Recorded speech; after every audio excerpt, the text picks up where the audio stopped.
In Ash Hollow, forbidden love sparks a fire that defies hatred, prejudice, and exile. But can Marina and James's bond survive the ultimate test, returning to the town that once tore them apart? Before we get into the story, comment below where in the world you are watching from today.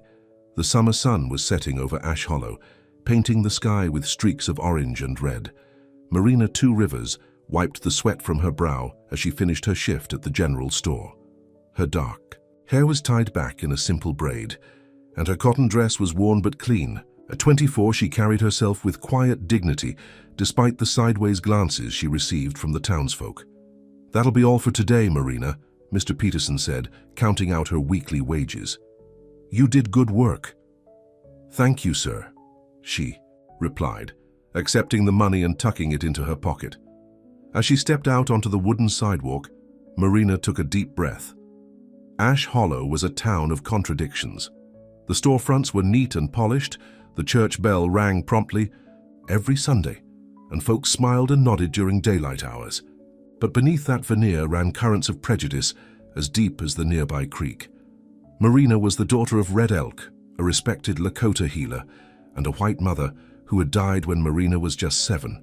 She lived on the edge of town with her father and knew exactly where she stood in Ash Hollow's hierarchy, welcome enough to work in their fields and shops, but never to truly belong. She walked past the bank, its grand facade standing proud among the simpler buildings. Through the window she caught a glimpse of a familiar figure, James Langley, son of the bank's owner.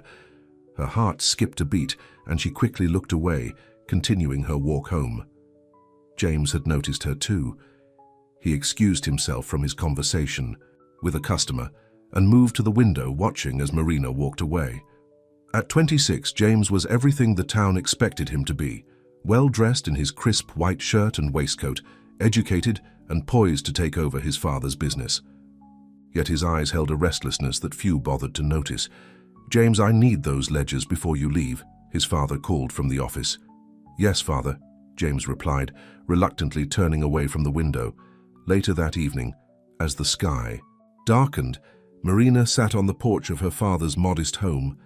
Red Elk was inside, brewing one of his healing teas for Mrs. Wilson's arthritis. "I'm going for a walk, father," Marina called through the open door.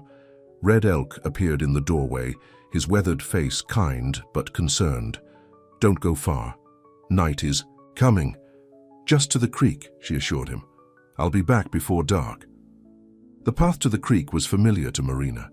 She had played there as a child, finding solace in the rustling leaves of the old cottonwood tree that stood guard over the water. As she approached, she was surprised to see a figure already there, skipping stones across the water's surface. James Langley turned at the sound of her footsteps, and their eyes met. For a moment, neither spoke.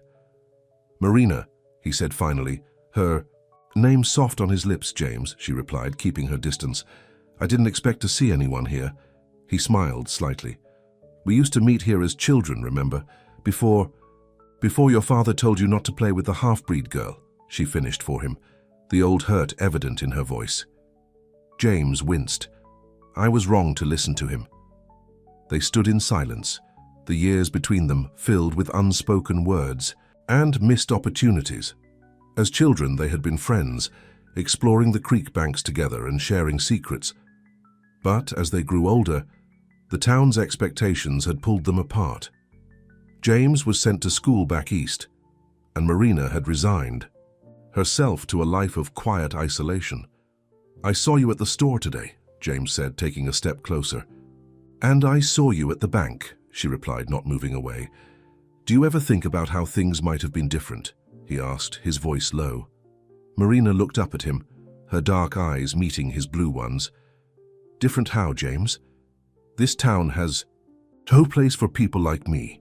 This town doesn't get to decide everything," he said with sudden fierceness. "I've been away, Marina. I've seen different places, different ways of living.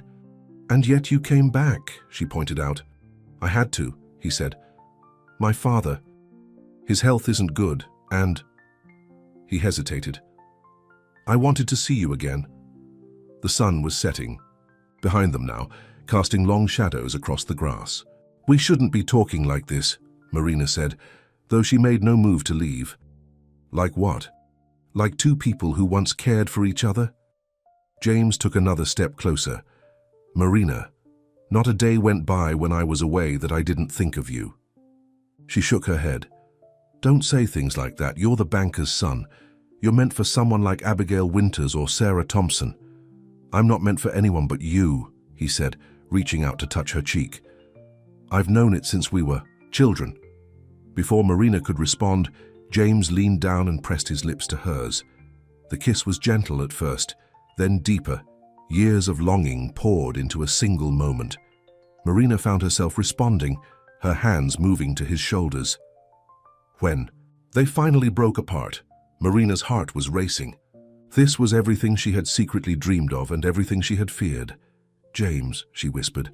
I love you, Marina, he said, his voice steady and sure. Not out of rebellion, not out of pity. I've loved you since before I knew what love was. Tears filled her eyes. You don't know what you're saying. Do you know what will happen if people find out? I don't care, he insisted, taking her hands in his. Unbeknownst to them, they were not alone. Eliza Winters, daughter of the town's most notorious gossip, had been gathering berries nearby and had witnessed the entire exchange. She slipped away quietly, a smile of malicious delight on her face. You should care, Marina said, pulling her hands away. Your future, my future is my choice, James interrupted. And I choose you, if you'll have me. Marina looked at him, torn between hope and fear. I need time, James. This isn't simple. He nodded, respecting her request. I'll wait, however long it takes.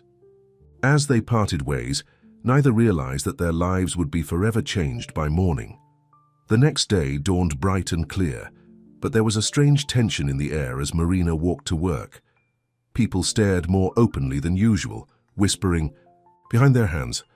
When she reached the general store, Mr. Peterson was waiting outside, his face grim. I'm sorry, Marina, he said, not quite meeting her eyes. But I won't be needing your help anymore. What? Why? She asked, confusion giving way to dread. You know why, he replied stiffly. This is a respectable establishment. By mid-morning, the whole town was abuzz with the news. The banker's boy, kissing a half-breed girl? Filth. Shame. Is she carrying now? He's throwing his future away. Marina hurried home, keeping her head down as insults were hurled her way. She found her father sitting calmly on their porch, as if waiting for her. You've heard, she said, sitting beside him. Red Elk nodded. News travels fast when people are eager to spread it. I'm sorry, father, Marina whispered, tears threatening to fall. Red Elk placed a gentle hand on her shoulder. Do not apologize for love, daughter, but be prepared for its cost. At the bank, James was facing his own storm. His father, George Langley, had summoned him to his office, his face purple with rage.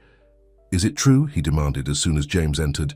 If you're asking whether I kissed Marina Two Rivers, then yes, it's true, James replied calmly. George slammed his fist on the desk. Have you lost your mind? Do you know what this will do to our family's reputation, to the bank? I love her, father. Love? George spat the word. You don't know the meaning of the word. This is infatuation, or worse, some misguided rebellion. It's not, James insisted. I've loved her for years. George's voice turned cold. You will make a public apology. You will state that it was a moment of weakness, of poor judgment, and then I'm sending you east to work with your uncle. No, James said simply. What did you say to me? I said no. I won't apologize for loving her, and I won't leave Ash Hollow. George's face contorted with fury. Then you are no longer my son. You will not work in this bank. You will not receive a penny of your inheritance, and you will not be welcome in my home. James felt a strange calm descend over him. If that's your choice, father. Get out, George hissed, and don't come back until you've come to your senses.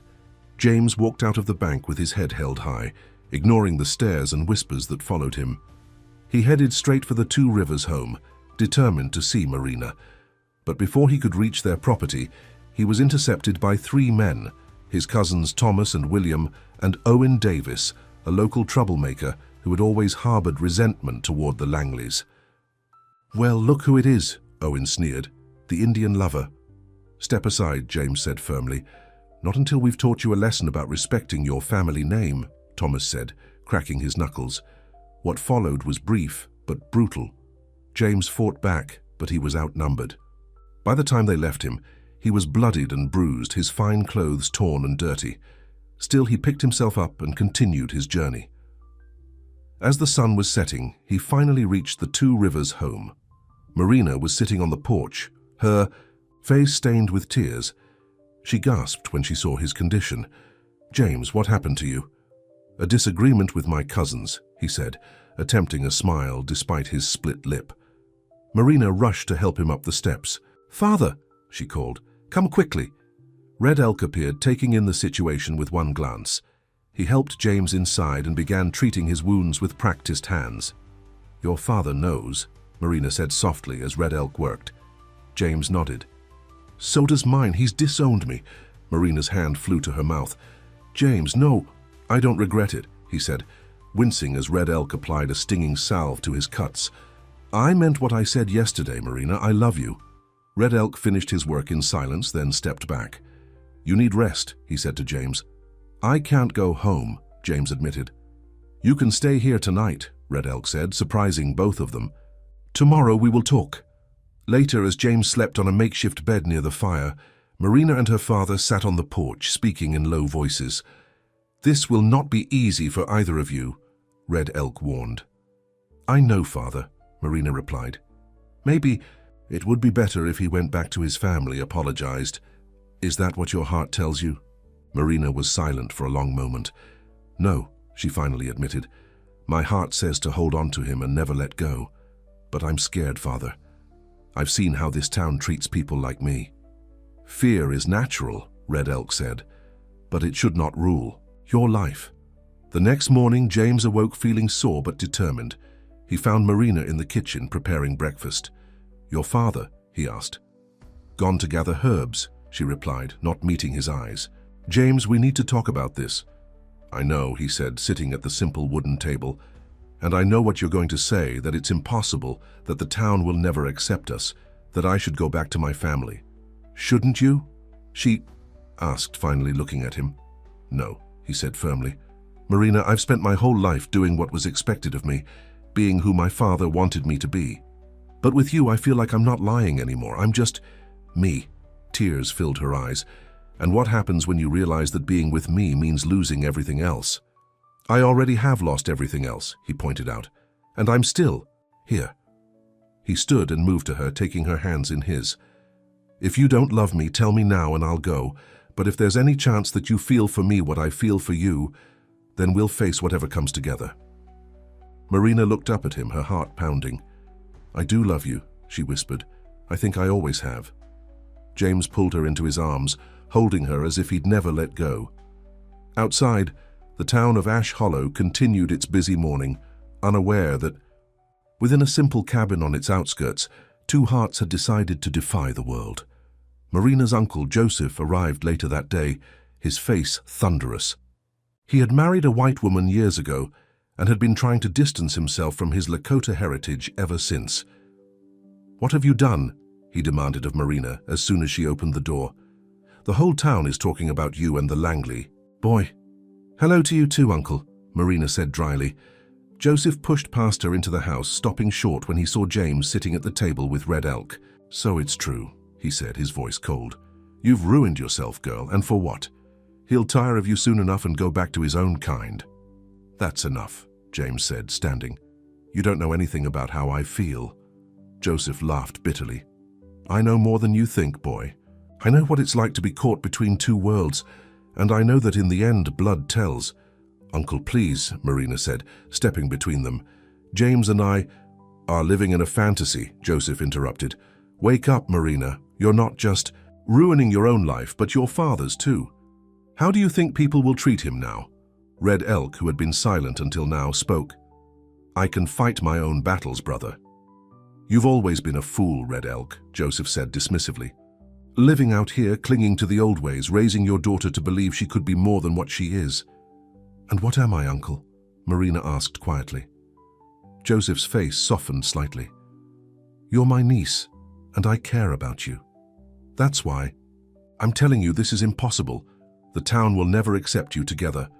Then we'll live without the town's acceptance, James said. Joseph shook his head. You say that now, but wait until you can't find work, until people cross the street to avoid you, until your children, if you have any, are treated like dirt. How long will your love last then? His words hung in the air, heavy with truth and fear. Marina felt a chill run through her despite the warm day. Joseph turned to go, pausing at the door. Think about what I've said, Marina. It's not too late. For you to leave this place, start fresh somewhere else. After he left, a somber mood settled over the cabin. James looked at Marina, seeing the doubt that had crept into her eyes. He's wrong, James said firmly. About me. About us. Is he? Marina asked softly. James, my uncle has lived in this town his whole life. He knows what we're up against. Then we'll prove him wrong, James insisted, if you'll stand with me. Marina didn't answer immediately. She looked to her father, who had remained thoughtful and quiet. What do you think, father? She asked. Red Elk studied them both for a long moment. I think that true love is rare in this world, and fighting for it may be the only battle worth waging. As night fell, James prepared to leave, intending to find lodging in town. Where will you go? Marina asked, concerned. I have some money saved, he assured her. I'll find somewhere. But when they stepped outside, they found the mood of the town had turned even uglier. A group of men stood at the edge of the property, their faces hard in the fading light. Go back inside, James told Marina, pushing her gently toward the door. Both of you, inside, Red Elk said firmly, stepping past them to face the group. Thigh war. Confrontation was brief but tense. The men made vague threats about teaching lessons and keeping to your own kind, but Red Elk stood unmoved, his quiet dignity more powerful than their bluster. Eventually they left, promising to return. When Red Elk came back inside, his decision was made. You will stay here tonight, he told James. It is not safe for you in town. Later, as they prepared for bed, James found a moment alone with Red. Elk, I want you to know that my intentions toward your daughter are honorable, he said. I want to marry her if she'll have me. Red Elk looked at him steadily. Do you love her, or do you hate who your family made you be? The question caught James off guard with its perception. He considered it honestly before answering. Both, he admitted, his voice breaking. But with her, I feel like I'm not lying anymore. Red Elk nodded, satisfied with the answer. Then sleep well, James Langley. Tomorrow is another day and our battles have just begun. As James settled onto his makeshift bed near the fire, he could hear the soft sounds of Marina moving about in her room. Despite everything, his injuries, his father's rejection, the town's hatred, he felt a strange peace. For the first time in his life, he was exactly where he wanted to be. Outside, the stars shone over Ash Hollow, indifferent to the small human dramas playing out beneath them. But in a modest cabin on the edge of town, a spark had been lit. A spark of love that would soon become a fire too bright to ignore. Days passed, and James continued to stay at the Two Rivers home. Each morning, he would wake before dawn and help Red Elk with the chores, chopping wood, tending the small garden, and repairing the cabin's roof. His hands, once soft from bank work, grew calloused and strong. You're getting better with that axe, Red Elk observed one morning as James split logs for the fire. James smiled, wiping sweat from his brow. I'm trying to be useful. A man should know how to work with his hands, Red Elk said. My people believe that labor connects us to the earth. Marina watched from the doorway, a strange warmth filling her chest. Seeing James work alongside her, Father, his expensive clothes replaced by simple work clothes borrowed from a neighbor, made her love for him grow even deeper. But their peaceful routine couldn't last forever. Word had spread through town that James Langley was living with the Two Rivers family, and the gossip had only gotten worse. They're living in sin, Mrs. Winters told anyone who would listen at the general store. That poor Mr. Langley must be beside himself with shame. George Langley was indeed filled with shame, but also with rage. He had spent years building his reputation in Ash Hollow, and now his son had thrown it all away for a half-Indian girl. He couldn't let it stand. One afternoon, while James was helping Marina hang laundry, they spotted a group of men approaching on horseback. Go inside, James said immediately, recognizing his father among them. "No," Marina replied firmly. "This is my home. I won't hide." Red Elk joined them on the porch as the riders approached. George Langley dismounted, his face hard as stone. Sheriff Cooper and 3 other men from the town council remained on their horses. "I've come for my son," George announced without greeting. "Your son is a grown man," Red Elk said calmly. "He makes his own choices." George's eyes narrowed. "James, so this has gone on long enough. It's time to come home and put this indiscretion behind you." James stepped forward. "It's not an indiscretion, Father. I love Marina, and I'm staying here." "Love?" George scoffed. "You don't know what you're talking about. That girl has turned your head with her exotic ways." Marina felt her cheeks burn with anger and humiliation. James moved closer to her, taking her hand in his. "Don't speak about her that way," he said, his voice dangerously quiet. "Marina is the most honest, hard-working person I know. She deserves respect." Sheriff Cooper cleared his throat. "Now, James, you need to think about your future. Your father is willing to forgive this mistake. You can still take over the bank someday." "I don't want the bank," James replied. "I never did. That was always Father's dream for me, not my own." "Then what do you want?" George demanded, his frustration evident. "To live like a savage on the edge of town? To be shunned by decent society?" James looked at Marina, then back at his father. "I want to build my own life with the woman I love. If that means being shunned by people who judge us without knowing us, then so be it." George's face flushed with anger. "You're a fool, boy. And you'll regret this decision when she tires of you and moves on to the next man who catches her fancy." Marina couldn't stay silent any longer. "I have loved your son since we were children, Mr. Langley. When you sent him away, I never expected to see him again. But he came back, and by some miracle he loves me too. I would never hurt him." "You're hurting him right now," George snapped. "Every day he stays with you, his future diminishes." "That's enough," Red Elk said, his quiet voice carrying authority. "You have said your piece, Mr. Langley. Now I must ask you to leave my property." For a moment it seemed George might refuse, but Sheriff Cooper placed a hand on his shoulder. "Come on, George, we've said what we came to say." Before turning to leave, George looked at his son one last time. "This is your last chance, James. Come home now or don't come home at all." James stood firm. "I've made my choice, Father." As the men rode away, Marina squeezed James's hand. "Are you sure about this? It's not too late to go back." James turned to her, his eyes clear and certain. "I've never been more sure of anything in my life." That night, as they sat around the fire eating supper, James cleared his throat nervously. "I've been thinking," he began. "I can't stay here forever, imposing on your hospitality." Red Elk looked up from his bowl. "You are welcome here, James. And I'm grateful for that," James said sincerely. "But I need to build something of my own." He turned to Marina. "Something for us." Marina's heart quickened. "What are you saying?" "I'm saying that I want to build us a home," James replied. "A place that belongs to us, where we can start our life together." He hesitated, then added, "If you'll marry me, that is." The room fell silent. Marina stared at James, hardly daring to believe what she was hearing. "You want to marry me?" she whispered. "More than anything," he said, reaching for her hand. "I know it won't be easy. We'll face opposition from all sides. But I believe we can build something beautiful together, something that will last." Marina looked to her father, who was watching them with an inscrutable expression. "Father?" she asked softly. Red Elk set down his spoon. "Do you love him, daughter?" "Yes," she answered without hesitation. "And you, James? Will you stand by my daughter through whatever comes?" "Until my last breath," James promised.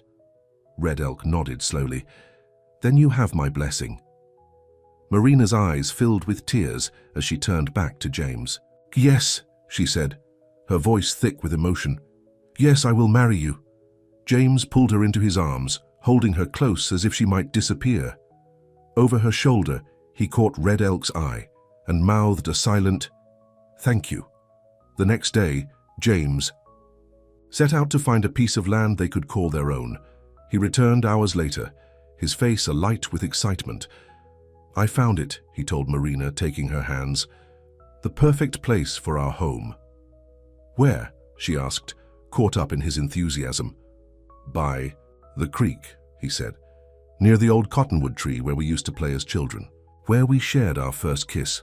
Marina's eyes widened. But that land, doesn't it belong to the Peterson family? It did, James confirmed. I spoke with Mr. Peterson today. He's willing to sell me a small parcel. But why would he help us? Marina asked, confused.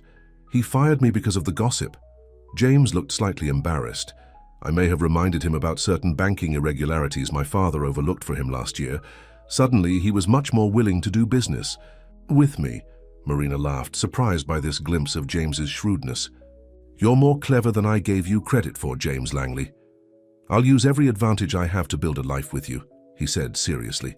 I don't have much money, what I've saved from working at the bank, but it's enough to buy the land and materials for a modest cabin. Red Elk, who had been listening quietly, spoke up. You will need help to build. One man alone cannot raise a home. James nodded, his face falling slightly. I know. In normal circumstances, there would be a barn raising with the whole town helping. But now, I will help, Red Elk said simply, and there are others who might still stand with us. True to Red Elk's word, the next week saw a small but determined group gathering at the Creekside property. Joseph, Marina's uncle, had finally come around after a long talk with Red Elk. He brought his teenage sons who were eager to learn building skills. Old Ben, a former trapper who had married a Cherokee woman years ago, offered his expertise. Even Mrs. Rodriguez, who ran the laundry where Marina sometimes worked, sent her husband and sons to help. James was overwhelmed by their support. Thank you, he said to the small group. I won't forget this.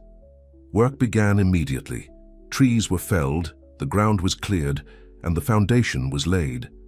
Marina worked alongside the men, her determination matching James's. But not everyone in town was willing to let them be. One morning they arrived at the building site to find their tools stolen and the foundation stones scattered. This is just the beginning, Joseph warned as they surveyed the damage. The more progress you make, the more resistance you'll face. James set his jaw stubbornly. Then we'll make more progress. They started again, this time taking turns keeping watch at night. The work was hard, especially for James, who had never done physical labor before. His hands blistered and his muscles ached, but he never complained. You don't have to prove anything to me, Marina told him one evening as she rubbed salve into his raw hands. I'm not trying to prove something, he replied. I'm trying to build something. As the cabin walls began to rise, so did tensions in town. George Langley, furious that his son was proceeding with his plans, began calling in loans from anyone known to be helping James and Marina. He's trying to isolate us, James explained to Marina after old Ben regretfully told them he couldn't help anymore. To make us so alone that we give up. Will we? Marina asked, voicing the fear that had been growing inside her. Give up, I mean? James took her face in his hands. Never. If we have to build this cabin one stone at a time, just the two of us, then that's what we'll do. Despite the setbacks, the cabin slowly took shape. It was small but sturdy, with windows that faced the rising sun and a porch where they could sit and watch the creek flow by. James had insisted on a stone fireplace, which took the longest to build, but would keep them warm through the winter. As they worked, Marina found herself thinking more and more about their future together. Would they have children? How would those children be treated in a town like Ash Hollow? The questions kept her awake at night, but she didn't share them with James. He was already carrying so much. One afternoon, as Marina was planting a small garden beside the nearly completed cabin, she was surprised by a visitor. Abigail Winters, the daughter of the town's biggest gossip and a girl Marina had gone to school with years ago, stood awkwardly at the edge of the property. "Hello, Marina," she said hesitantly. Marina straightened, wiping dirt from her hands. "Abigail, what brings you here?" Abigail glanced around nervously. "My mother doesn't know I've come. She'd be furious." "Then why risk it?" Marina asked, genuinely curious. "Because what's happening to you and James isn't right," Abigail said, her voice gaining confidence. "The way people are treating you, it's cruel." Marina didn't know what to say. She and Abigail had never been friends. In fact, Abigail had been one of the girls who had teased Marina mercilessly about her heritage. "I know I wasn't kind to you when we were younger," Abigail continued, as if reading Marina's thoughts. "I'm sorry for that. I was just repeating what I heard at home without thinking about how it hurt you." "Thank you for saying that," Marina said, still cautious. Abigail reached into her basket and pulled out a small package wrapped in cloth. "I brought you something for your new home. It's not much, just some seeds from my mother's garden, tomatoes and peppers that do well in this soil." Marina accepted the gift, touched by the gesture. "That's very kind of you." "There are others in town who don't agree with how you're being treated," Abigail said quietly. "They're just afraid to speak up." As Abigail turned to leave, Marina called after her. "Would you like to see the cabin? It's almost finished." Abigail hesitated, then smiled. "I'd like that." Inside, James was putting the finishing touches on the fireplace. He looked up in surprise when Marina entered with Abigail. "We have a visitor," Marina explained. James nodded politely to Abigail, though Marina could see the wariness in his eyes. The Winters family had been particularly vocal in their condemnation of James and Marina's relationship. "Your home is lovely," Abigail said, looking around the simple but well-crafted space. "You've done amazing work." "Thank you," James replied, his voice warming slightly. "It's been a labor of love." After Abigail left, promising to visit again, James turned to Marina with a questioning look. "She brought us seeds for the garden," Marina explained, "and an olive branch, I think. Do you trust her?" James asked. Marina considered the question. "I'm not sure, but I'd like to believe that people can change their minds." That evening, as they sat on the porch of the nearly completed cabin, watching the sunset paint the sky in shades of orange and pink, James took Marina's hand. "We can move in next week," he said, "just in time for the wedding." Marina's heart skipped a beat. They had been so busy building the cabin that they had hardly discussed the actual wedding. "How will we do it?" she asked. "The minister won't perform the ceremony." James smiled. "I've been thinking about that. Your father is a spiritual leader among his people, isn't he? Could he marry us in the Lakota tradition?" Marina was touched by his suggestion. "You would do that? A traditional Lakota ceremony?" "I would be honored," James said sincerely. "Unless you had your heart set on a church wedding?" Marina laughed. "I think we both know that's not possible." She sobered, adding, "But are you sure, James, a Lakota ceremony won't be recognized by the law?" "The law hasn't exactly been on our side so far," James pointed out. "What matters to me is that we make our promises to each other in whatever way feels right to us. We can always go to the county courthouse later if we need legal recognition." Marina leaned her head on his shoulder, overcome with love for this man who continued to surprise her with his openness and acceptance. "I'll speak to my father about it." Red Elk was moved when Marina approached him with their request. "It would be my honor to join you in the ways of our ancestors," he told them, "but you should know that such a ceremony is sacred and binding. It is not entered into lightly." "We understand," James assured him, "and we're ready." Word of their planned ceremony spread through town, causing yet another wave of outrage among certain citizens. Mrs. Winters was particularly vocal. "A heathen ceremony," she exclaimed to the ladies' auxiliary meeting. "It's an affront to God and decency." But not everyone shared her view. Abigail, true to her word, had been quietly speaking to others in town, particularly the younger generation who were less set in their prejudices. 2 days before the ceremony, Marina returned from gathering herbs with her father to find James standing in their cabin holding a letter. "What is it?" she asked, immediately concerned by his expression. "It's from my mother," he said, his voice strained. "The first I've heard from her since everything happened." Marina set down her basket and moved to his side. "What does she say?" James handed her the letter. "She wants to see me. Alone." Marina read the short note. It was formal and restrained, but there was a hint of warmth underneath the carefully chosen words. "Are you going to go?" James ran a hand through his hair, his conflict evident. "I don't. No. My father has made his position clear, but my mother. We've always been close in our way." "Then you should see her," Marina said gently. "She's still your mother."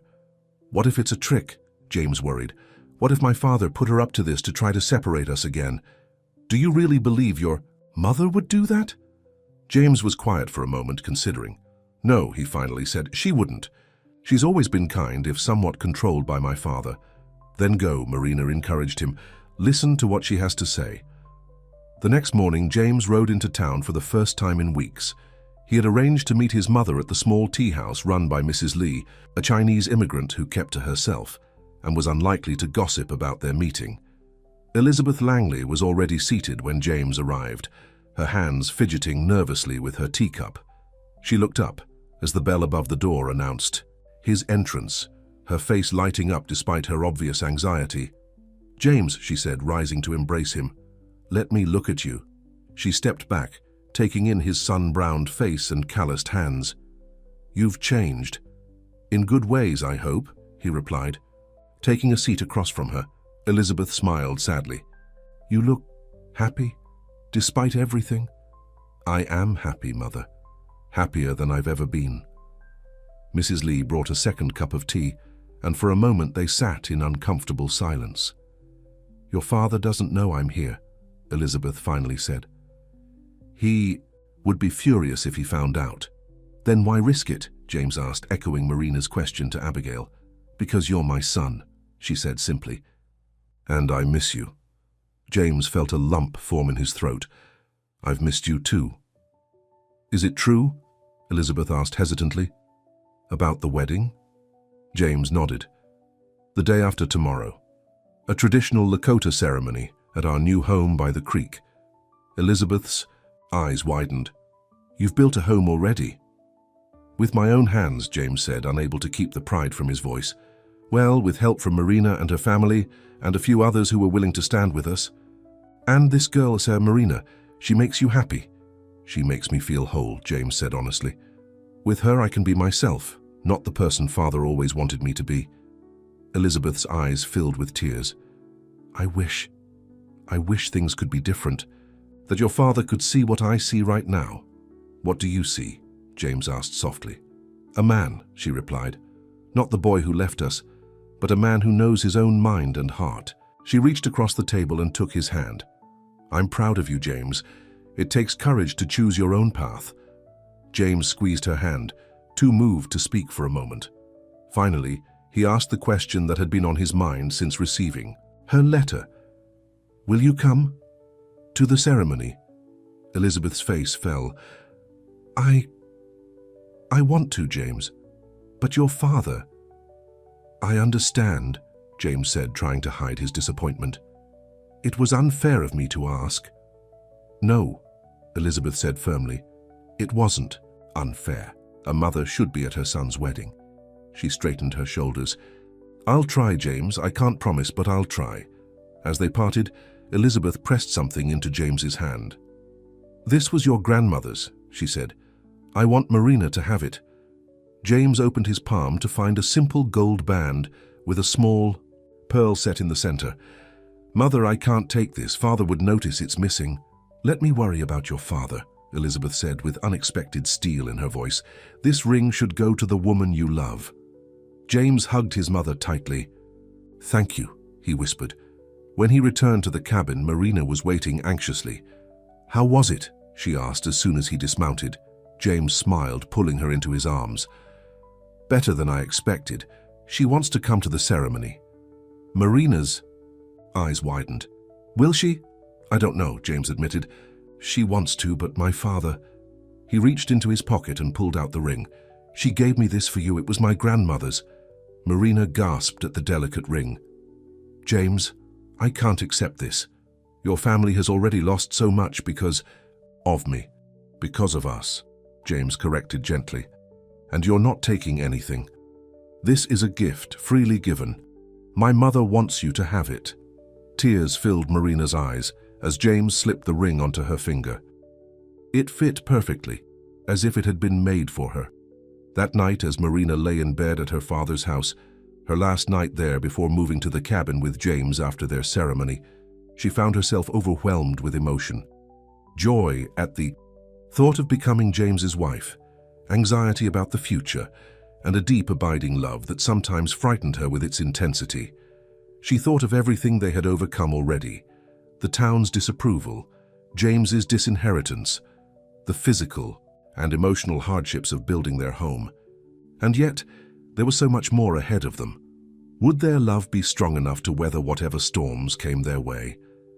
As if in answer to her unspoken question, she felt the pearl ring on her finger, a small but tangible reminder that even in the most unexpected places, they had allies.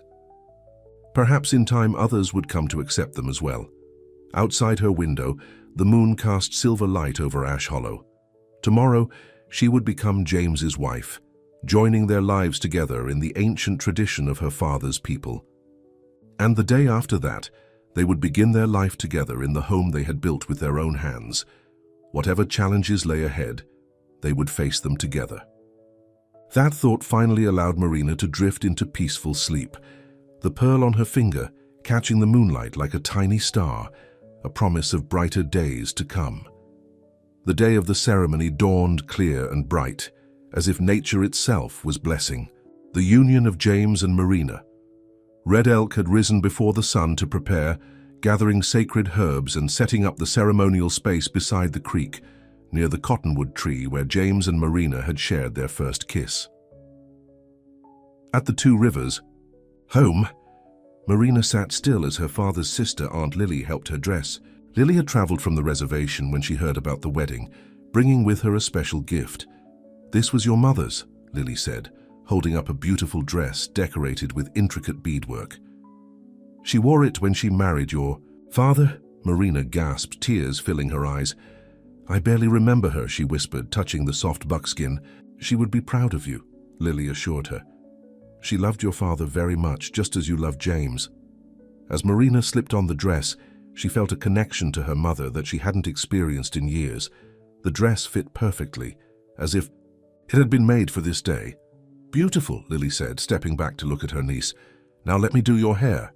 With practiced hands, Lily braided Marina's long dark hair, weaving in small white flowers. When she was finished, she placed a beaded headband on Marina's forehead. "There," she said with satisfaction, "a bride worthy of any tradition." Marina looked at her reflection in the small mirror on the wall. The woman who stared back at her seemed different somehow, stronger, more sure of herself. Was this what love did to a person? At the cabin, James was also preparing for the ceremony. Red Elk had given him special clothes to wear, buckskin pants, and a fringed shirt with symbols painted on the chest. "These symbols represent the 4 directions," Red Elk explained. "They will guide and protect you on your journey together." James nodded, honored by the gift. "Thank you for accepting me into your family," he said sincerely. Red Elk placed a hand on James's shoulder. "You have proven yourself worthy of my daughter. That is all a father can ask." By mid-morning, a small group had gathered at the ceremonial site. Joseph and his sons were there, standing tall and proud. Old Ben had come despite the risk to his business. Mrs. Rodriguez and her family had brought food for the feast that would follow. And to James's surprise and delight, Abigail Winters had brought several of her friends, young people from town who were willing to brave their parents' disapproval to witness this unusual union.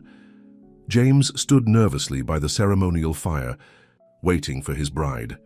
Red Elk stood beside him, dressed in his full ceremonial regalia, looking every inch the respected elder and spiritual leader he was. A hush fell over the gathering as Marina appeared, walking slowly toward them, her mother's dress catching the sunlight. James felt his breath catch in his throat. She was the most beautiful sight he had ever seen. As Marina approached, her eyes locked with James's, and in that moment the rest of the world seemed to fall away. There was only the two of them, and the love that had brought them to this point against all odds. Red Elk began the ceremony, speaking first in Lakota and then translating for James and the non-Lakota guests. He spoke of the sacred nature of marriage, of the joining of two souls on a shared path, and of the responsibilities they would bear toward each other. "In our tradition," he explained, "marriage is not just between two people, but between two families, two histories. Today we bring together the history of the Lakota people and the history of the white settlers, in the hope that what has been divided can be made whole." Marina and James exchanged simple vows, promising to walk beside each other through all of life's joys and sorrows. James repeated the Lakota words carefully, his pronunciation imperfect but his meaning clear. Red Elk tied their hands together with a beaded cord, symbolizing their bond. "What is joined by the Creator," he said solemnly, "let no one tear apart." As the final words of the ceremony were spoken, a movement at the edge of the gathering caught James's eye. His heart leapt as he recognized his mother, standing partially hidden behind a tree, watching with tears streaming down her face. "Mother," he called, breaking protocol to beckon her forward. Elizabeth Langley hesitated, then stepped into the open. She was dressed simply, without her usual finery, as if trying to blend in. "I couldn't miss my son's wedding," she said, her voice trembling. James reached out his free hand to her, and after a moment's hesitation, she took it, joining the circle of witnesses. Red Elk, far from being disturbed by the interruption, smiled warmly at Elizabeth. "The mother of the groom honors us with her presence," he said, including her in the ceremony as if she had been expected all along. As the ceremonial part of the day concluded, the celebration began. Food was shared, music was played, and for a few precious hours, the divisions that separated them all seemed to fade away. James introduced his mother to Marina, watching nervously as the two women sized each other up. "For you have a good heart," Elizabeth said to Marina after a moment. "I can see why my son loves you." Marina smiled, relieved. "Thank you for coming today. It means everything to James and to me." Elizabeth glanced around at the simple but beautiful setting, the happy guests, and the obvious love between the newlyweds. "I've lived in Ash Hollow all my life," she said thoughtfully, "and I've never seen a wedding as meaningful as this one." As the sun began to set, Elizabeth reluctantly prepared to leave. "I must get back before your father realizes I'm gone," she told James. "Will you be all right?" he asked, concerned. "If he finds out—" Elizabeth squared her shoulders. "Your father's anger doesn't frighten me as much as it once did. Seeing you today, so happy and so brave, has given me courage too." After she left, the celebration continued into the night. Lanterns were lit around the clearing, casting a warm glow. Over the gathering, Marina and James danced together under the stars, lost in each other's eyes. "Are you happy, Mrs. Langley?" James asked softly. Marina smiled at the name. "More than I ever thought possible, Mr. Langley." Later, as the guests began to leave, Red Elk approached the couple. "It is time for you to begin your life together," he said, embracing them both. "May the spirits watch over you and protect your home." Finally, alone in their new cabin, James and Marina stood in the main room, suddenly shy with each other, despite everything they had been through. "So," James said, taking her hands in his, "we did it." Marina nodded, happiness bubbling up inside her. "We did. Whatever happens next," James promised, "we'll face it together." "Together," Marina agreed, rising on tiptoe to kiss her husband. The first weeks of their marriage passed in a blur of happiness. They settled into a routine in their small cabin, learning to live together as husband and wife. James found work with old Ben, helping with the trapping business, while Marina tended their garden and continued to help her father with his healing practice. But their peaceful existence couldn't last. The town of Ash Hollow was still deeply divided over their union, and tensions continued to simmer. One evening, as James returned from work, he found Marina on the porch, her face troubled. "What's wrong?" he asked immediately. "I went into town today for supplies," she said, her voice strained. "Mrs. Winters and some of the other ladies were there. They said terrible things, James. About us. About any children we might have." James sat beside her, putting his arm around her shoulders. "They're just words, Marina. They can't hurt us." "But what if they're right?" Marina asked, voicing the fear that had been growing inside her. "What if we do have children someday? What kind of life would they have in a town like this?" James was quiet for a moment, considering her words. "Then we'll teach them to be strong," he said finally. "We'll teach them to be proud of who they are, of both sides of their heritage. And maybe by the time they're grown, things will be different." Marina leaned against him, drawing comfort from his certainty. "I hope you're right." The next day brought unexpected visitors. George Langley, accompanied by the sheriff and two town councilman, rode up to the cabin just as James and Marina were finishing breakfast. "Stay inside," James told Marina, moving to meet the men outside. "No," Marina said firmly. "This is my home too. We face this together. Remember?" James nodded, taking her hand as they stepped onto the porch. George Langley looked older somehow, his face lined with bitterness. He dismounted stiffly, not bothering with greetings. "I've come to inform you," he announced, "that the town council has voted to expand the town limits. This property now falls within Ash Hollow's jurisdiction." James frowned, confused. "What does that mean for us?" Sheriff Cooper stepped forward. "It means you're now subject to town ordinances, James, including the one passed last week prohibiting mixed marriages within town limits," Marina gasped. "They can't do that. We're already married." "The ordinance is retroactive," the sheriff explained, looking uncomfortable. "You have two choices: annul this so-called marriage or leave Ash Hollow for good." James felt rage building inside him. "This land is ours. We bought it fairly, built on it with our own hands. You can't force us out." "Actually," George said with cold satisfaction, "we can, as the bank holds the deed until final payment, and as you've now violated town law, the contract is void." "This is wrong, and you know it," James said, looking at the sheriff and councilman. "Is this really the kind of town you want Ash Hollow to be? One that drives out its own citizens because of who they love?" The councilman shifted uncomfortably but remained silent. "You have until the end of the week to decide," George said, turning back to his horse, "though I think we all know what the sensible choice would be." After they left, James and Marina sat in stunned silence. "They can't really take our home, can they?" Marina asked finally. James ran a hand through his hair. "I don't know.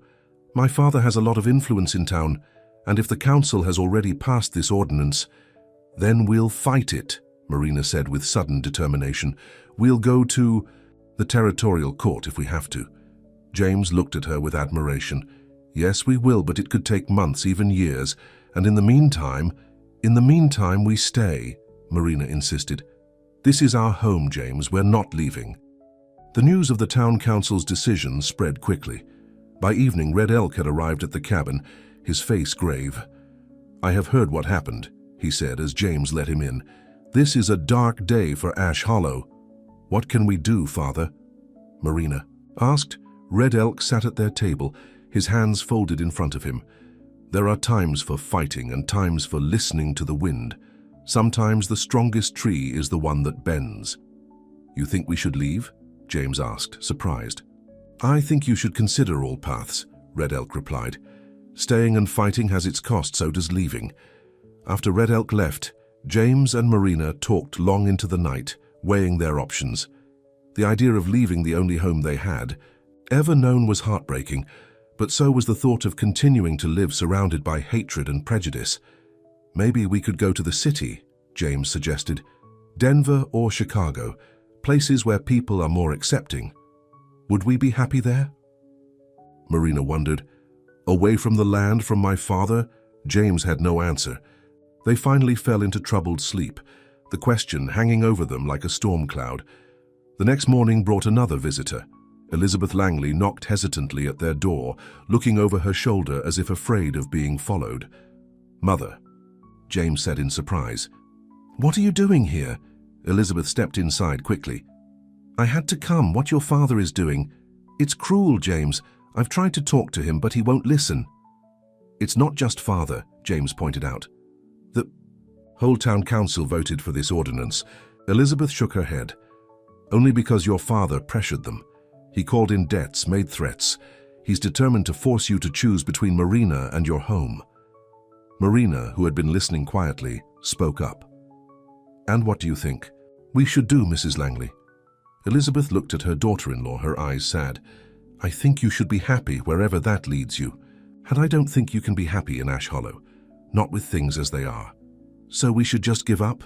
James asked, frustration evident in his voice. "Let them win." "Sometimes leaving isn't surrendering," Elizabeth said gently. "Sometimes it's just finding a better battlefield."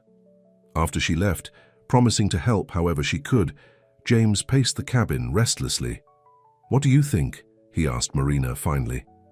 Marina was quiet for a long moment, thinking of all they had endured to be together, of the home they had built with their own hands.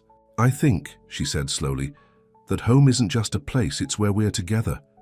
James stopped pacing, looking at her with understanding dawning in his eyes. "You want to leave." "I want us to have a chance," Marina corrected. "Not just to survive, but to live. To build something that can't be taken away by a town council vote." James sat beside her, taking her hands in his. "Where would we go?" "West, maybe. California. They say it's different there." The idea began to take root, growing stronger as they discussed it. By the next day, they had made their decision.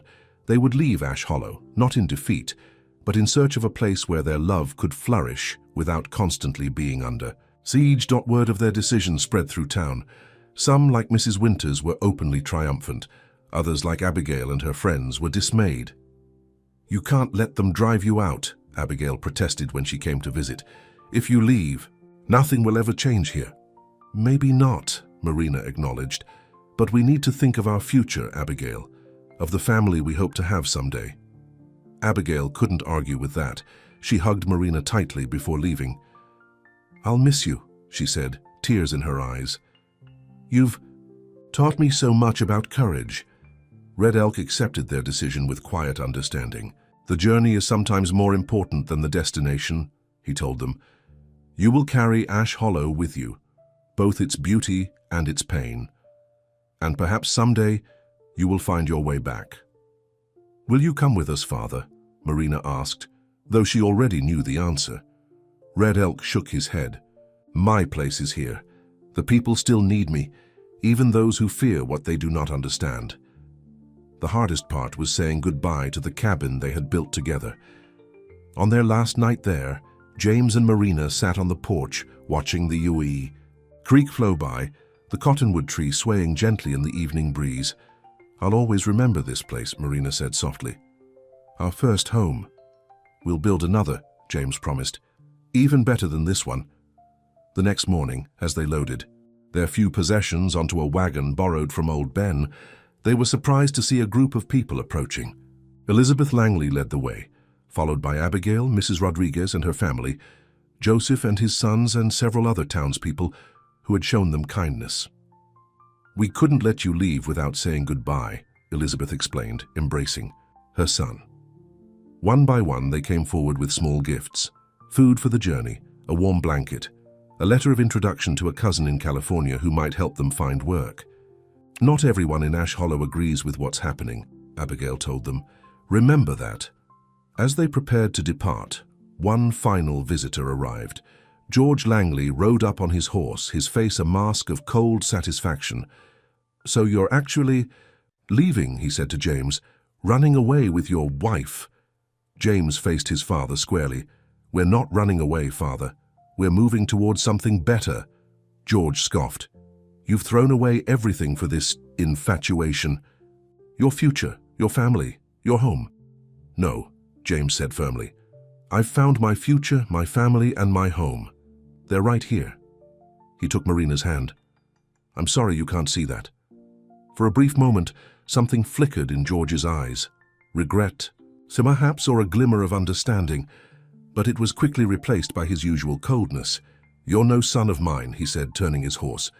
"He'll always be your son," Elizabeth called after him, her voice stronger than anyone had ever heard it. "And someday you'll regret this day more than any other." George paused, but didn't turn back. Then he rode away, a solitary figure against the morning sky. With final embraces and promises to write, James and Marina climbed onto the wagon. As they drove away from the cabin, Marina looked back one last time at the home they had built and the people they were leaving behind. "We will come back someday," she said half to herself, "when things are different." James squeezed her hand. "Yes, we will. But for now, we have a new life to build." As they reached the edge of town, they were surprised to see Red Elk waiting for them. He stood tall and dignified by the road, raising his hand in blessing as they approached. "Father," Marina said, tears filling her eyes, "I wish you were coming with us." "I am with you," Red Elk assured her. "Always." He handed her a small pouch. "Sacred herbs from our land. When you reach your new home, burn them as an offering. They will protect you and guide your spirits." "Thank you, Father," Marina whispered, clutching the pouch to her heart. Red Elk turned to James.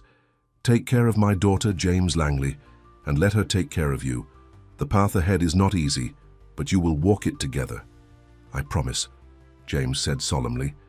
As they drove away, Marina kept her eyes on her father until he was just a speck in the distance. Then she turned to face forward, toward the future they would build together. The road stretched out before them, winding through the plains toward the distant mountains. They had no guarantees, no certainties, except their love for each other. But somehow that seemed like enough. "Are you afraid?" James asked, glancing at Marina's profile. She considered the question, then shook her head. "No. As long as we're together, I'm not afraid of anything." James smiled, feeling the truth of her words deep in his heart. They had lost much, their home, their community, their place in the world they had always known. But they had found something far more precious, a love strong enough to withstand hatred and prejudice, to carry them forward into an unknown future. The sun climbed higher in the sky, casting its golden light over the land. Marina began to sing softly, a Lakota song her father had taught her, a song of journey and hope. James listened, letting the unfamiliar words wash over him, feeling oddly at peace despite everything. They had no map for where they were going, no clear destination except away from Ash Hollow. But they had each other, and for now that was all that mattered. Behind them, the town of Ash Hollow grew smaller and smaller, until it was just a memory on the horizon. Ahead of them lay California, and a chance to start again, to build a life where they could be simply James and Marina, not symbols or scandals or cautionary tales. "I love you," James said, the words simple but filled with meaning. "And I love you," Marina replied, resting her head on his shoulder. The wagon rolled on, carrying them toward whatever lay ahead. And though they didn't know it yet, they were not. Just leaving Ash Hollow behind, they were carrying with them the seeds of change that would, in time, find their way back to the town they had left, transforming it in ways they couldn't yet imagine. But that was a story for another day. For now there was just the road, the sky, and two hearts beating as one, facing the future together. The journey west was long and arduous. James and Marina traveled for weeks, facing dust storms, river crossings, and the constant uncertainty of the road. Their wagon, loaded with their few possessions, creaked and groaned over the rough terrain. At night, they camped under the stars, huddled together for warmth and comfort. "Do you ever regret leaving?" James asked one evening as they sat by their small campfire. Marina looked up at the vast expanse of stars above them. "I miss my father," she admitted, "and sometimes I miss the familiarity of Ash Hollow, but I don't regret choosing us over everything else." James squeezed her hand. "We'll make a good life in California. I promise." But California wasn't the promised land they had imagined. When they finally arrived in Sacramento after nearly 2 months of travel, they found a city in the midst of rapid change. The gold rush had brought people from all over the world, creating a chaotic mix of cultures and languages. They found lodging in a small boarding house run by a widow named Mrs. Chen, who charged them almost all of their remaining money for a tiny room with a sagging bed. "It's just temporary," James assured Marina as they surveyed their cramped quarters. "Until I find work." Finding work, however, proved more difficult than James had anticipated. The letter of introduction they had been given in Ash Hollow led to nothing, as the cousin in question had moved on months ago. James tried the banks, first hoping his experience would help him secure a position, but was turned away again and again. "We're not hiring," was the polite response. "Try again next month." After a week of rejections, James was forced to look for manual labor. He found work at the docks, loading and unloading cargo from the ships that came up the Sacramento River. The work was backbreaking and paid barely enough to cover their room and meals, but James never complained. Marina, meanwhile, sought work of her own. She tried the general stores first, offering to clean or stock shelves, but was met with suspicious looks and quick dismissals.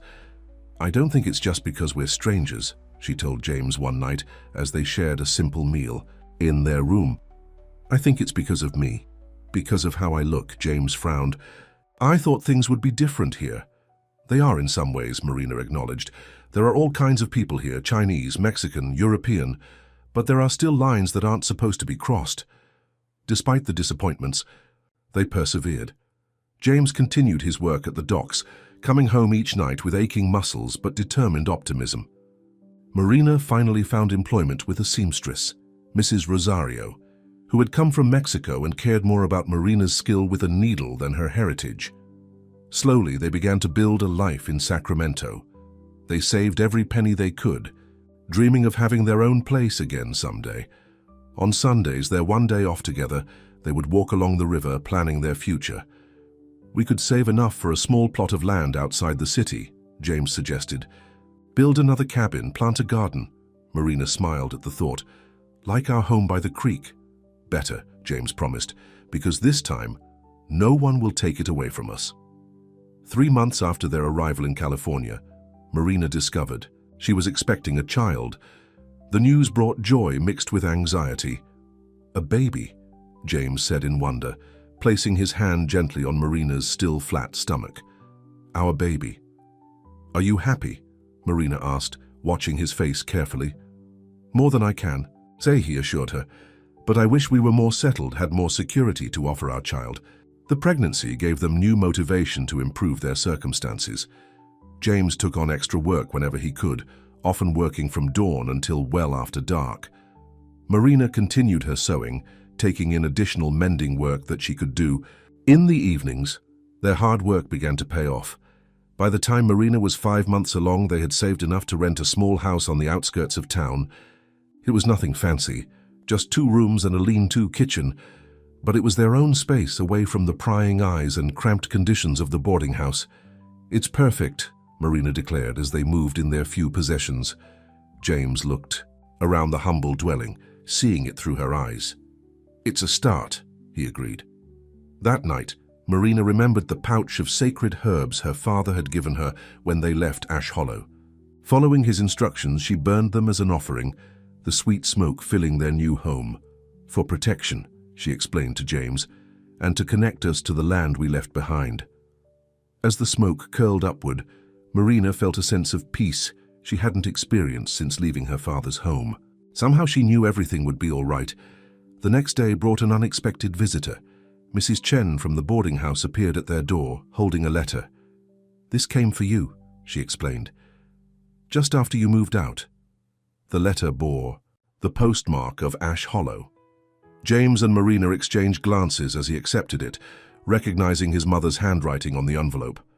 Inside was a lengthy letter detailing the events in Ash Hollow since their departure. Elizabeth wrote that the town had been divided by what had happened, with many questioning the council's decision to effectively banish James and Marina. Abigail Winters has been particularly vocal, Elizabeth wrote.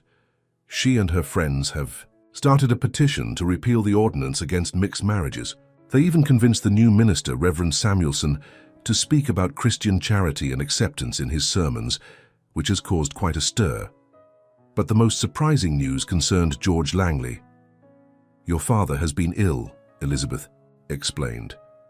The doctor calls it a weakening of the heart, brought on by stress and anger. He isn't the same man you left behind, James. Something in him seems to have broken. James read this part aloud to Marina, his voice tight with conflicting emotions. I'm sorry, Marina said softly, touching his arm. Despite everything, he's still your father. James nodded, continuing to read. Elizabeth finished her letter with news that she had been corresponding with Red Elk, who had become an unexpected ally in the push for change in Ash Hollow. Your father sends his love, Marina, Elizabeth wrote. He misses you terribly, but is proud of the path you have chosen. He asks that you remember the stories he told you, about how the most important journeys sometimes lead us back to where we began. Marina wiped away a tear. I miss him so much. We'll visit someday, James promised, when the baby is old enough to travel. Their child, a daughter they named Sarah Elizabeth, was born in the depths of winter. She had James's blue eyes and Marina's dark hair, a perfect blend of both her parents. She's beautiful, James whispered, holding his daughter for the first time. Perfect.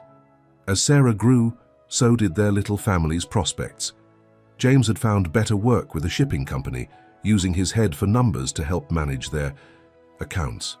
Marina had gained a reputation as a skilled seamstress, with customers now coming to their home for fittings and consultations. They received regular letters from Ash Hollow, from Elizabeth, from Abigail, and occasionally from Red Elk, whose words were few but meaningful. The town was changing slowly but surely. The controversial ordinance had been repealed, though not without resistance. George Langley had stepped down from the bank, his health continuing to decline, and the new manager was more progressive in his views. Perhaps someday, Elizabeth wrote, Ash Hollow will be ready to welcome you back. James and Marina discussed the possibility sometimes, late at night, after Sarah had gone to sleep. Do you want to go back? Marina asked. James considered the question carefully.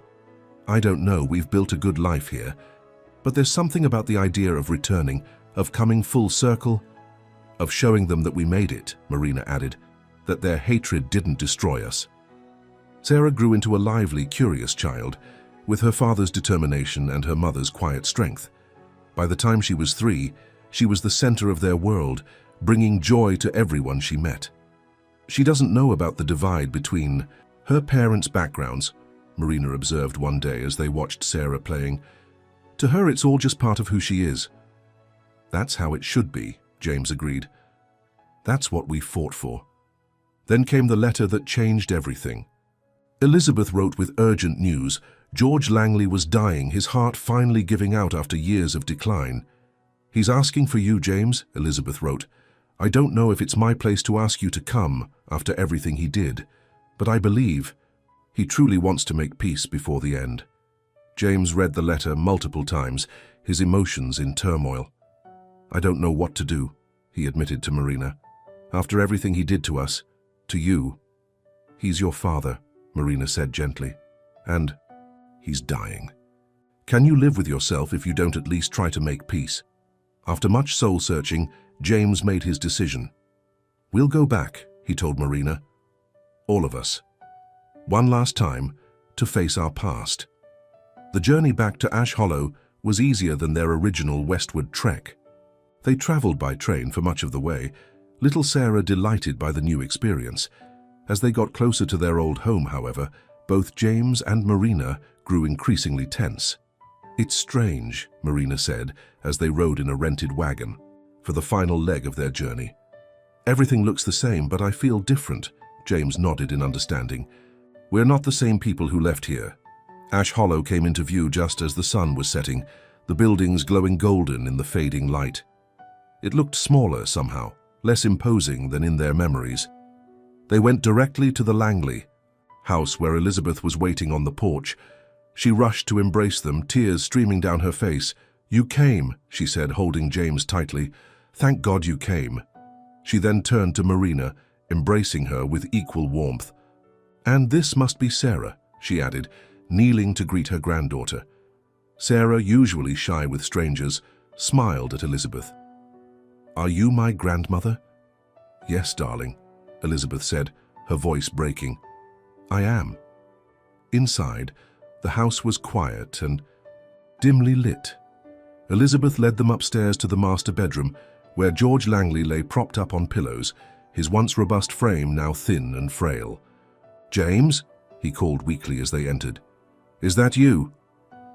Yes, Father, James replied, moving to the bedside. I'm here. George's eyes, sunken in his pale face, moved from James to Marina, who stood in the doorway with Sarah. Something flickered in his gaze, surprise, recognition, perhaps even regret. You brought your family, he said, his voice barely above a whisper. Yes, James confirmed, my wife Marina, and our daughter Sarah. George closed his eyes briefly, as if gathering strength. When he opened them again, there was a clarity that hadn't been there before. I was wrong, he said simply. About so many things, James felt a lump form in his throat. Father, no, let me speak while I still can, George interrupted. Pride. There's a terrible thing, James. It blinds us to what's truly important. I was so concerned with appearances, with what others thought, that I couldn't see what was right in front of me. He gestured weakly for Marina to approach. After a moment's hesitation, she did, bringing Sarah with her. "I'm sorry," George said, looking directly at Marina. "For the pain I caused you both, for the hatred I let consume me." Marina nodded, accepting his apology with quiet dignity. "Thank you for saying that, Mr. Langley." George turned his attention to Sarah, who was watching him with curious eyes. "She's beautiful," he said softly. "A perfect blend of both of you." "Would you like to say hello to your grandfather?" Marina asked Sarah gently. Sarah stepped forward, suddenly shy. "Hello," she said in a small voice. George smiled, perhaps his first genuine smile in years. "Hello, Sarah. I'm very glad to meet you." They stayed with him for an hour, the conversation awkward at times but healing in its own way. As they prepared to leave, promising to return the next day, George called James back. "I've made changes to my will," he said, his voice growing weaker. "The house, the bank shares, they're yours now. Do with them what you will." James was stunned. "Father, I don't know what to say." "Say you'll forgive an old man for his stubbornness," George replied. "Say you'll remember me as I am now, not as I was then." "I forgive you," James said, tears filling his eyes, "and I'll remember." The next morning they received word that George had passed peacefully in his sleep. The funeral was held 2 days later, attended by most of the town.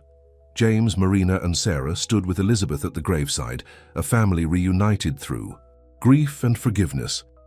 After the service, many townspeople came to speak with them. Some were awkward, others genuinely welcoming. Abigail Winters, now engaged to the schoolteacher, hugged Marina tightly. "I knew you'd come back someday," she said.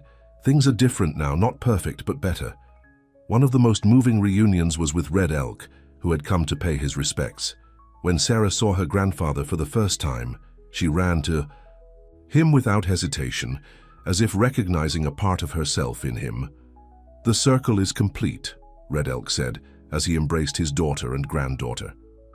"What was broken has been mended." In the days that followed, James and Marina faced a decision.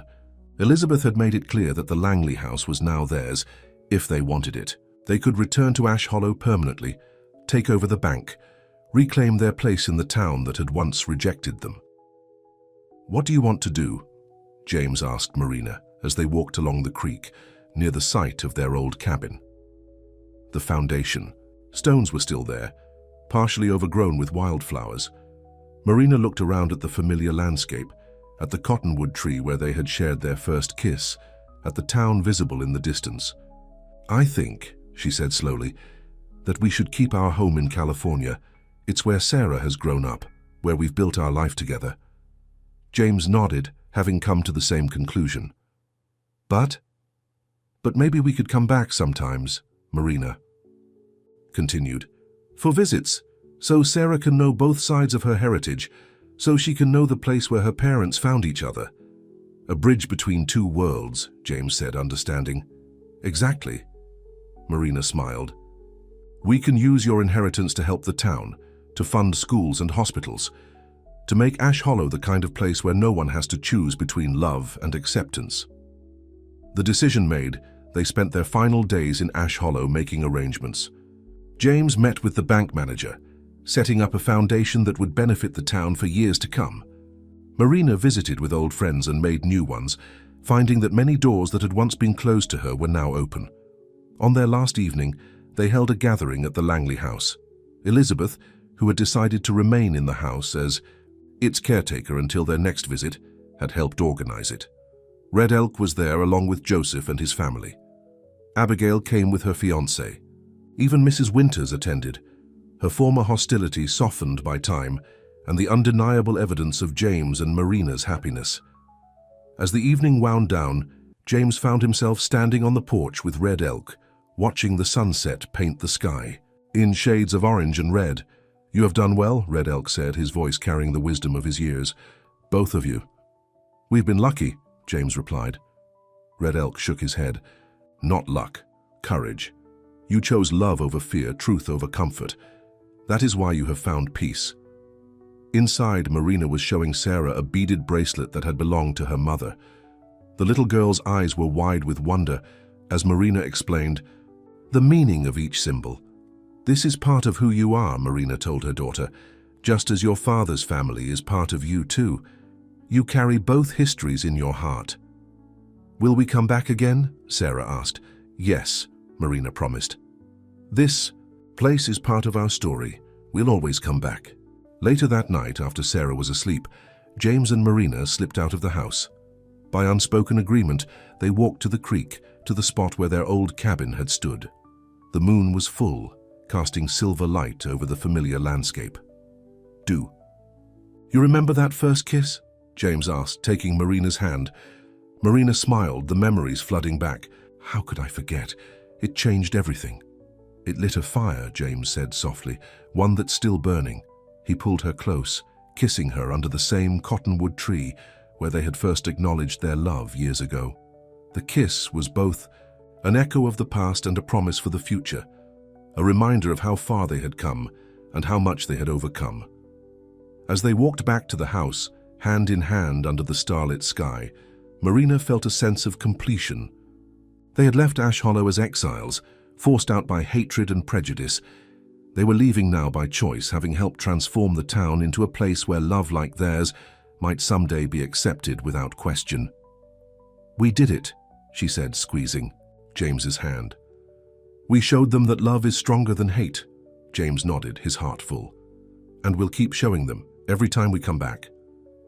The next morning, as their wagon pulled away from Ash Hollow for the second time, the town looked different in the clear light of day. No longer a place of painful memories and bitter rejection, it had become something new, a part of their past. That had helped shape their future, a place they had changed just as it had changed them. Sarah waved goodbye to her grandmother and her grandfather Red Elk, who stood side by side watching them go. "We'll be back soon," she called. "We'll be waiting," Elizabeth replied, wiping away a tear. As the town receded into the distance, James put his arm around Marina's shoulders. "Home?" he asked. Marina nodded, leaning into his embrace. "Home." But they both knew that home wasn't just the house waiting for them in California. Home was wherever they were together, the family they had created, the love they had fought for, the future they continued to build with each passing day. Behind them, Ash Hollow grew smaller on the horizon, but the fire that had been lit by a single kiss under the cottonwood tree continued to burn bright, warming not just their hearts, but touching everyone whose lives they had touched, and that fire would never go out. The end.